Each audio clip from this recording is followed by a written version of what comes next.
Everyone, আমি আদি। আজকে আবারও নতুন একটা ভিডিও নিয়ে চলে আসলাম। তো আমার হাতে দেখতেই পাচ্ছ এটা কি, এটা মিন্ত্রা থেকে আমাদের আমি অর্ডার করেছিলাম, সেটি এসে গেছে। তো এখন আনবক্সিং করা যাক। তো এটা আসলে কি সেটা তোমাদের জানতে গেলে একটু ভিডিওটা একটু ধৈর্য সহকারে দেখো, জাস্ট দেখতে থাকো আসলে কি এটা আর কত দাম আছে। জাস্ট এটা এটা হলো মাইকেল কোর্সের।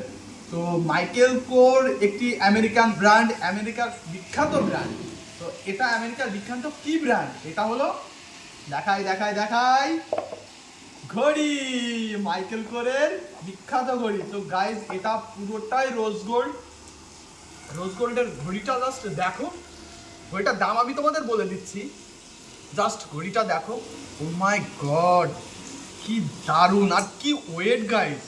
যদি আমার কাছে ওজন করা মিটার থাকতো তাহলে তোমাদের ওজন করে দেখাতাম। আমি হাতে নিয়েই বুঝতে পারছি কতটা ওয়েট গাইজ। দেখো এবার হাতে নিয়ে দেখাই, এত কষ্ট করে অর্ডার করেছি, তোমাদের দেখাচ্ছি, আনবক্সিং করলাম, এবার হাতে দেবো না সেটা কি হয়? তো দেখো ভাই, এটা ঘড়ি না অন্য কিছু। ভাই জাস্ট দেখো ঘড়িটা পরি, কেমন লাগছে অবশ্যই কমেন্ট করে জানাও। হাতে একটু কাটিয়ে নিয়ে মানিয়ে শর্ট করে নিতে হবে। বাস এবার তোমাদের ঘড়িটার দামের ব্যাপারে বলি। এটা দেখতেই পাচ্ছ যে মাইকেল কোর্স আর আমেরিকার ব্র্যান্ড। তো ঘড়িটা জাস্ট নিয়েছে 21,000 টাকা, অনলি 21,000 টাকা নিয়েছে। তো অকাদের বাইরে গিয়ে এই ঘড়িটা কিনতে হয়েছে।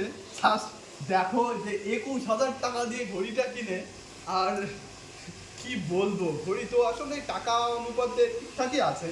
যে 21,000 টাকার ঘড়ি এমনটা তো লাক্সারি হবেই। তো তোমরা অনলাইন থেকে দেখে নিতে পারো যে রোজ গোল্ড এটা মাইকেল কোর্স। আসলে মাইকেল কোর্সটা অনেক বিখ্যাত, তো এই কারণে ঘড়িগুলো একটু এক্সপেন্সিভ। তো কেমন হয়েছে অবশ্যই কমেন্ট করে জানাবে। আর 21,000 টাকা যদি নিয়েছি গাইজ, এটা যদি আমার বাড়ির লোক শোনে না আমাকে কেলিয়ে দেবে। তো ঠিকঠাকই আছে। আর ঘড়িটা অবশ্যই কেমন হয়েছে কমেন্টে জানিও, জাস্ট জানিও। তো ভিডিওটা এতক্ষণ দেখার জন্য অসংখ্য ধন্যবাদ। আর চ্যানেলে যদি নতুন হয়ে থাকো অবশ্যই চ্যানেলটি সাবস্ক্রাইব করে দেবে। আর হিন্দুস্তান ট্যুর নতুন ইউনিক কিছু করার চেষ্টা করছে, অবশ্যই তোমরা চ্যানেলটা সাবস্ক্রাইব করে দেবে। Tata bye.